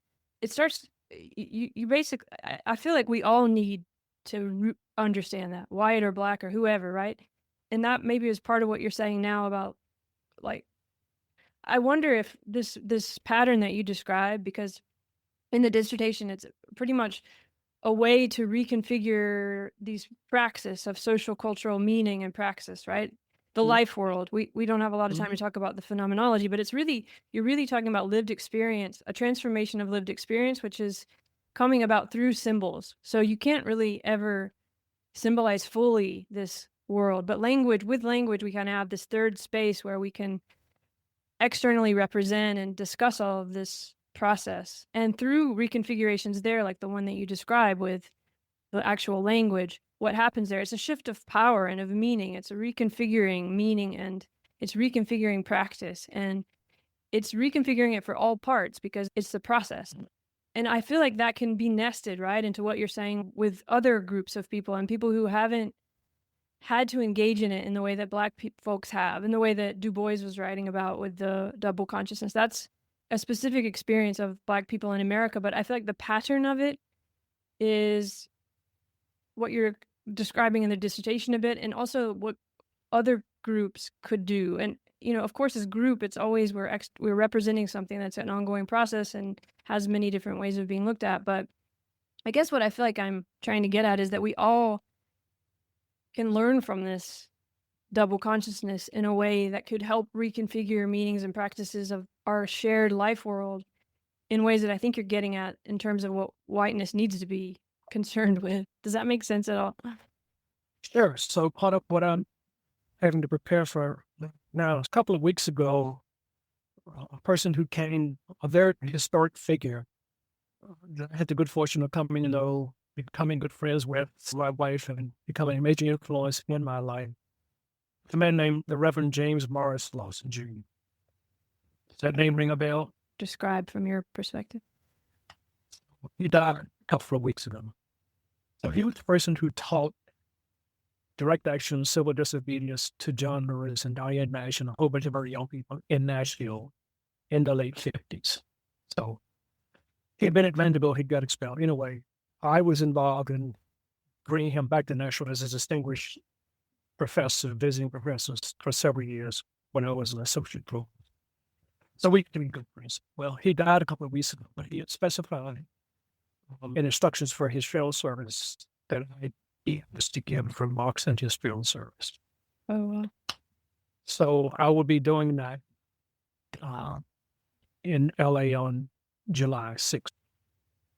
But one of the things that I am trying to figure out how to work into this is a conception that I've come to. I had a conversation once. I called him and said, I'm trying to figure out what it means to try to be involved in the situation in the Middle East, involved Israelis and Palestinians, right? How might a movement of the kind you were so significant in Nashville and in the country and in Memphis and LA and other places, how might that take place? So we talked a bit about it. So one of the things I came upon, and I shared with a couple of former students, when I was at Harvard, there was a period where I had 3 advisees in the same class who were philosophy majors, and they were at the time good friends. One was an African-American woman, one was a Jewish woman, one was a Palestinian. Good friends, and I'm their advisor. So they were very special. And I always said to them, you are my vision for the possibilities of the future. Right? So recently I was talking to the Palestinian woman and the African-American woman. There's been some tensions in the relationships involved. I had been thinking about this, and I said to the Palestinian woman that as for my generation, part of the battle took place, if you will, on the terrain of language. The transformation of Black from a negative to a positive. So for me, there's part of the battle for the future of a just situation in the Middle East. It's also going to have to be on the terrain of battle. And what I'm getting at is over an expression of a vision for what can happen in that region. So that feminists, so that queer, lesbian, bisexual, trans, gay, etc. people have to invest all of that with new positive meanings. So now we have Pride Week. We speak of queer studies in university when it used to be in Africa. And the battle on the terrain of language, that is a way of being able to envision and give expression to new visions by which we can order our lives and move forward together. It's part of what I think has to be done in that region of the world. And to me, part of what I will be offering in that area, the Reverend was one of the greatest gifts ever to the history of this country. Because here's a person, I said, if you look at the United States after 9/11, they declare war. If you look at what happens in Israel after October, they declare war. And in both cases, the nations felt themselves justified. If you look at what happened to African people and their descendants, millions of people were enslaved, millions died, millions were oppressed, etc. However, it has never been the case that Black people have taken that as a justification for declaring war on white people. Now, I find that utterly amazing. Instead, you have a movement grounded in love. That to me is utterly astounding. And I think that's a tremendous gift to the United States. I've read where you talk about, there are no like real categories, but we need to make categories. So in the same way that like there's this map territory thing in a way. So you have this ongoing life world process where there's actually no distinctions. Everything is alive and changing all the time and changing each other. But when it comes like language already, we are making distinctions, and language is the place where you're going to change that process in a sense, even though the language itself is never fully representing that process. It's representing it, but it's not the territory. It's a map of the territory. But I hear you saying, actually, the way we change the maps changes the territory. So it matters how we change the map. It matters how we change the language. And what you're just saying is powerful too, but I think also it matters from what perspective the agency is being given. Like, depending on where you're using those words or where you're listening to what you just said about them, they're going to be interpreted in a different way because the map isn't the territory, right? So your meaning behind that, the way you actually mean it, might be being interpreted a completely different way if someone's kind of using a different map, so to speak, you know? And same with that happened, I think, a lot with the struggles we've been talking about, and you know better than me, where your dad knew how to kind of use the language to get what he wanted, in a sense, because he had to learn that. That's a different perspective than the white person who didn't get any of that, you know? So I guess what I'm trying to say is that doesn't it get really complicated in terms of that there's so many different ways of using the same symbols, such that sometimes we think we're talking about the same thing or expressing the same thing and we're not, or that someone might hear what you just said and hear it from actually through a completely different map than the one you mean it by? Isn't that a complication too? And yeah, how does that get worked out? By making a commitment to working it out rather than shooting it out. In the following simple kind of way. I hear what you're saying. What do you mean? Here's what I thought you meant, is that what you play it back, and I say, no, that is what I said, is not what I meant or intended. So let's talk this through. We call it dialogue. Right? Now, a dialogue, in order to be effective and have the potential for succession, is going to be ethically structured. There's got to be some norms that structure dialogue, like fundamental respect for the participants in the dialogue, listening, asking questions prior to rendering final judgments, being open to the possibility of changing oneself. Well, you said something, yeah, but I thought you meant, no, that's not what I mean. Oh, but I understand you thought, but here's what, oh, I misspoke. Oh, I misheard. Okay, well, let's try it again, right? That process is crucial to having a stable, viable community. Well, what do we mean? In some sense, we call it democracy. But there's a whole bunch of philosophical politics, ethics, etc., that has to undergird democratic praxis. Has to. You want to have it. And one has to be committed to, one has to give up on a certain kind of epistemological commitments. Namely, truth is going to come by way of a method I have worked out that guarantees me successful acquisition of truth. And I've got the right methods of doing it. Now, what is going to be truthful and best for all of us is what's going to come out of ideological engagement with what the issues are, what the desires and wishes are, that we work out between and amongst ourselves in a way that serves all of us as well as we can, given what we're working with. And then we have to continue to work at that. Continue to work at that. And each of us has to be prepared. Now, the other thing is, there's another whole discussion we haven't had. So much of what I've been given over to over the last couple of decades, growing out of focusing up on the notion of race, and this has to do very much with Du Bois, is to work out, for my own understanding, what was Du Bois's sense of human evolution. I am convinced he was an evolutionist, that his notion about raciality, racial groupings, was not an essentialist notion, that he was an evolutionist.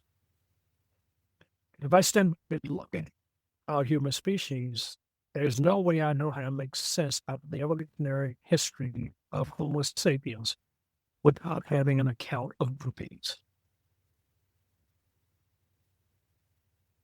It reminds me of the way you talk about symbols and language in the dissertation. You know, this theme kind of continues on where there's a distinction to be made between the language and the symbol area, the map, I would call it, and the territory, which is the process, the ongoing, dynamic, ever-changing, all of it, right? Where, of course, there's no categories. There's no real such thing as a species because it's all always changing and moving. There's no, all these terms we use, of course, in that life world or process, it's all dynamic and always changing. However, to be alive, to communicate, to have anything like a language, symbols or science or philosophy, we do use categories. We do need categories. Yeah, I mean, part of what I'm drawn to now is that I'm convinced about is that our species is first and foremost a social species. No group has all of the knowledge resource to solve all of the problems that come up in this world. One of the things you need is new information. How do you solve certain kinds of problems? If you survey the world to see how people who live differently have come up with similar problems and figured out how to resolve the problems, you enhance the well-being of all. Take away that diversity, take away that adaptability, all you need is a new problem for which we don't have a ready answer, and the game is going to be over. You eliminate the adaptiveness, game over. So the openness and learning, the being able to encounter the new and the different, to run the assessment without having to say, you're not like me, therefore I've got to condemn you, rather than saying, oh, what's that new dish you created? Can I taste it? Oh, wow, what's in this? What are its properties? How might this be helpful, etc.? Those are the keys to the viability of our species. That's the insight that I think that Du Bois grasped really, really well. Yeah, well said. And do you think that double consciousness is part of it? Is that an old term, or can we keep using that doubling to better understand this process? What he described as double consciousness was a problematic state. So he wasn't recommending doubling. It was a particular kind of situation. What he was opting for was a resolution of what had become a troubling split. I feel like that's what I was trying to get at with this this dialectic, or this pattern, that the reality isn't that troubling split, but somehow through this recognition that we've seen it wrongly, or that we've seen it differently, then another path opens up.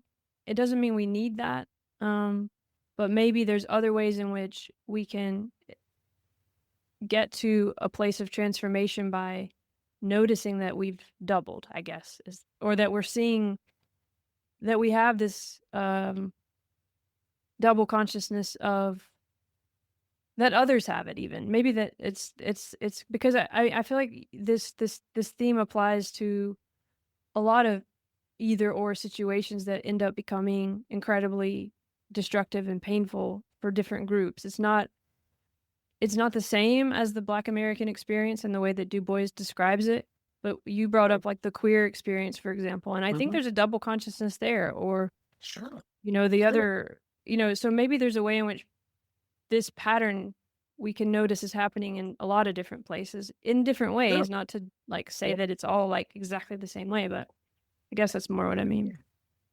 Right. Well, so part of what I'm trying to learn to appreciate, and I've been writing and teaching to appreciate, is how do we contend with that which differs?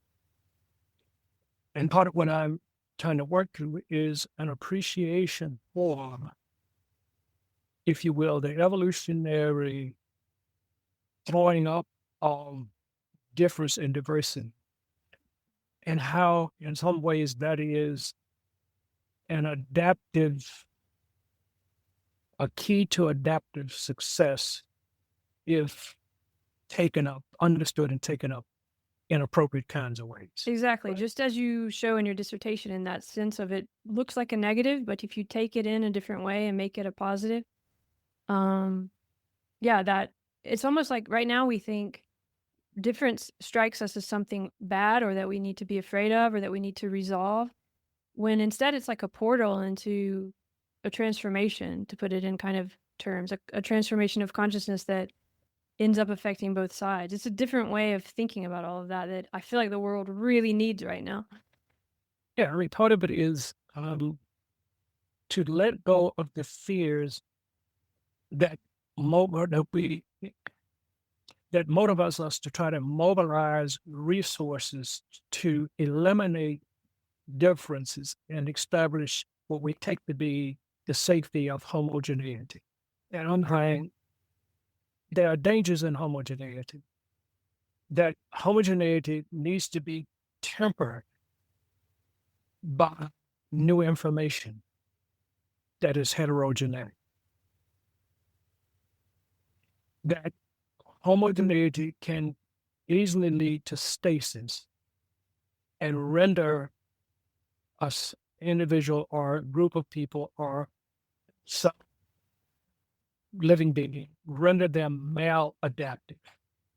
Because the homogeneity is built upon a certain amount of information. But that information can easily become maladaptive in a dynamic world. Our universe is not a frozen stasis. It's dynamic. There is no So- homogeneity. If there was, we wouldn't be here in another way Right. to say it. So how do we continue, but how we take up differences for growth and transformation? Right. Maybe noticing the patterns and appreciating the patterns without thinking they have to be corresponding to some specific substance in some specific thing. I think that's that map territory thing. But also, I have to bring up this word love here because this is love and philosophy, and we're talking about all of this. And I don't know about like love and Du Bois, but I feel like what we're trying to describe right now is a kind of it does put you into a place of love. I mean, you've been with your wife, you said 50 years, I think, and you were talking about. Yeah, 54 on the way to 55. Okay, so you must know something about seeing things from a different position, or I don't know. Okay, if I bring up that word love, what is that? How do you see that in this process that we're talking about? I mean, think about it. So this was a central concern for Martin Luther King Jr., the movement for Reverend Lawson, etc. And King said, look, I'm not talking about erotic love, I'm talking about agape love. So part of it is getting worked out, what do we mean by love? And part of it in that movement was there was a care for the rescue of white people from their racism, as well as for the rescue of Negro people from the racism of white. That both things needed to happen. That you need to be as caring for the well-being of white people beyond racism as you can for Black people in rescuing them from racism. That everybody needed to be loved. That love was going to be key to helping everybody, caring for the very overall. Right? And that means for me, it means I have to reject a position articulated by Malcolm X, who said, by any means necessary. My position is, there are some means I will not accept. Like your dad on the sidewalk. That's right. Yeah. That is, if I say by any means necessary, well, I'm not going to accept it. I don't think I am justified in using any means to achieve my end. That I need not have any regard for those against whom I struggle. I don't accept it. It doesn't seem like love. It doesn't seem like we can fit love onto that. No, there's no way to fit love into there. I mean, I find the very notion of advocating by any means necessary morally reprehensible. I think one of the most reprehensible ethical things that Malcolm X ever said. I think it's morally reprehensible to advocate by any means necessary. Any means? We've got plenty of evidence in human history of atrocities. But if you're going to endorse that, there's no distinction about atrocities versus humane struggle, where you're committed to preserving humanity of people against whom you struggle. I think it has to do with community. Yeah, when we feel like we only have one choice or the other. It's that thing too, where there's never that. And again, I just found it absolutely astounding that I have come upon no history of a principled commitment on the part of Black folk to wage war on white people. And I just found utterly astounding. So you But don't. that What about like Marcus Garvey and this kind of? Garvey I don't know. wants separation. Garvey wants separation. Garvey goes to Klan meetings. Garvey has Klan people coming to him. He says, because we agree on the same thing. We need to be separated from each other. He thinks they're telling me, yeah, we don't need to be together. We can't live together. Let's just go to separate places and live. Y'all be y'all, we'll be us. Right? So he wasn't calling for war on white people. Again, that's the thing. Here's another example for me. Think of an enslaved Black woman working on a plantation where she's preparing food for the slave-owning family and feeding them. Now, one of her options might be, I could end this by poisoning the whole white family. She doesn't. She could say, this is a cross-generational project. They will the slaves to other people. They've got a baby. Instead, she nurtures the baby, sometimes lets the baby suckle from her own nipples to sustain the baby. Why? I mean, I just find that utterly mind-blowing. Yeah, I think it's love. I think Exciting. it's some That's connection with right. the reality. My maternal grandmother said to me on more than one occasion, son, the only way you can keep somebody in the ditch is that you got to get in the ditch with them. Don't get in the ditch with the white man. They would laugh at certain things about white folk.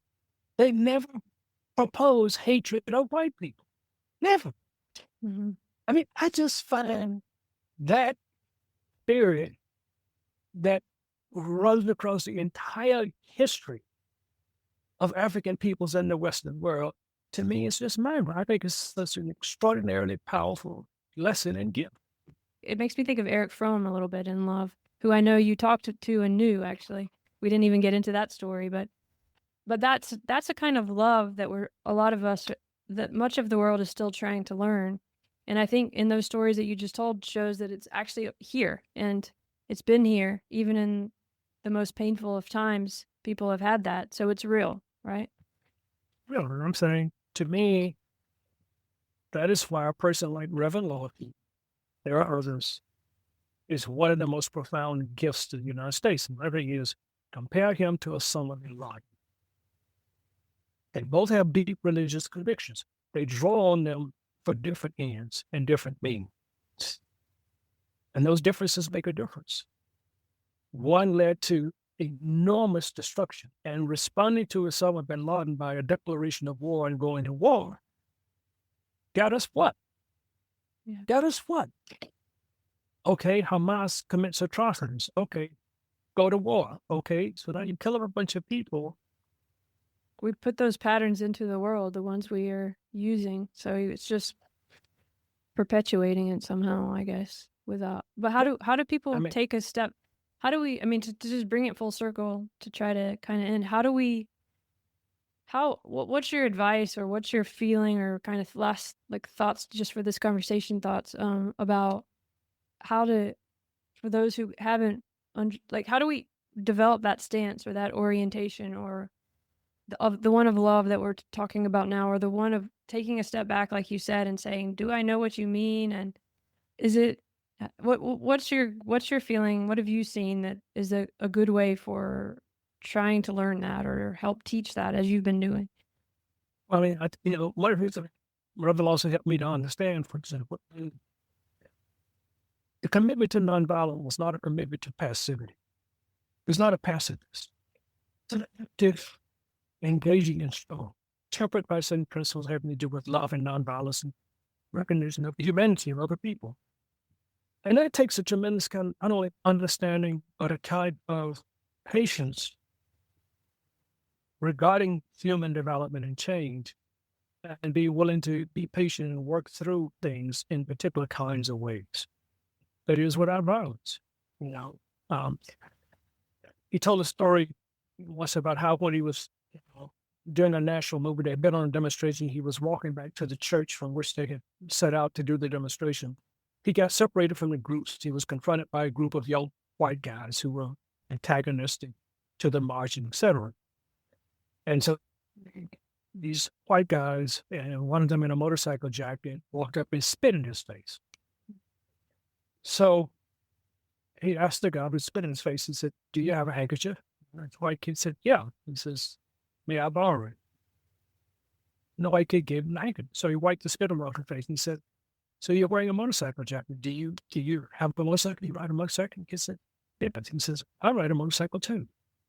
So then they had a conversation of motorcycles. It's beautiful. And so You just in which he switch the handed, context. he handed the kid back the handkerchief, thanked him, and walked on to the church. That's beautiful. That's a kind of example of what you described too, in terms of the language or the making the positive and negative, or switching the power of or definition of the word, or the energy of the situation. It's almost like a literal example of that. Yeah, I mean, so, but in that situation, what are you committed to? If you think that's having someone spit in your face is the worst of NVIDIA's actions toward you that justifies your response violently, but that's not his origin. For him, that is nothing in that regard. And the story of his life was when he was a kid, his mother sent him to the store. He went to the store. Coming back home, he was walking along on the sidewalk. There was a car with some young white boys parked in it. As he got beside the car, one of the boys in the car called him a nigger. So he walked over to the car and slapped his head over it. So when he got home, he told his mother what happened and that he had slapped the kid. And his mother looked at him and asked, "And what good did that do, Jimmy?" And so he had to walk away and start thinking, what good did that do? But he now had to confront this question of what kinds of actions beget what kinds of actions. And that set him on a road to thinking about violence and nonviolence. His father was a minister, so he's in the church reading the teachings of Jesus. He goes to India to study the teachings. But he refused to be inducted into the Korean War. He's put in federal prison. He comes out, he goes to India as a missionary to study the teaching of John. So he gets set off on this road of what good is violence, and where he begins to think about how do we break the cycle of violence? What can we do to break the cycle? So if somebody spits in my face, I slap. They feel justified in hitting me back. So now we've got this thing to be a dialectic, a back and forth, but what's the resolution? Death of one or the others? Or do you say there's a different reaction that calls for a reaction that in fact lays the groundwork for a resolution that embraces the whole rather than denigration or death? It's that of how might we engage in the world in such a way that we break the cycle of violence. Well, then you got to put forward an understanding of people that you don't engage in. I'm trying to figure out how to take Huck and follow, path I've been on, inspired by him, and having become such a very close friend of his. And I'm still blown away by the way in which he came to regard me as such a profound. We spent a lot of time together when he was back at Vanderbilt over the course of 3 years. We became very close, and the family knows that. And again, he writes down at my death necessitaries absolutist, Wow. Well, wow. That's a real strong moment in meaning. Maybe you can, if you could share with where we could find out more about him and your, this. I mean, it would be so I could share it with everyone who doesn't know him. That would be one of the things I worked on, helped to facilitate, is that all of his papers are now in the archives at Vanderbilt University, and they are all digitized. You can access paper through the Vanderbilt University libraries. Okay, I'll look for it. Vanderbilt.edu and the libraries, and James Lawson papers. Also established at Vanderbilt is the James Morris Lawson Institute for the Research and Study of Nonviolent Social Movements. There's a Wow. whole story about how that came to be and working to help bring that about. So That's wonderful. Even though I've been reading so much of your stuff, I didn't know about that yet. So it opens up a whole new thing. So thank you. And I am sorry for your loss. However, I do feel like that was obviously something has been given to the world through this, that will continue to be given. And, we didn't even get into, we didn't even talk about so much Africana philosophy and all kind of things from your career. But at least I think we got really deep into this feeling of love, actually, was what it ended up coming to, but of philosophy, why it's important. And maybe another occasion, but I thank you for allowing me to spend time with you and talk about all this for your podcast. Thank you. it means a lot, really. Thank you for sharing your time, and thank you for all that you've given in the world and done. And thanks for, standing on the sidewalk that day and having that thought and following through on it of becoming a teacher and a writer. It means something, and it will continue to mean something. I know you already know that, but, it's good to hear again. Andre, really Right. appreciate it. Thank you, Andre. You take care. Thanks. Keep in touch.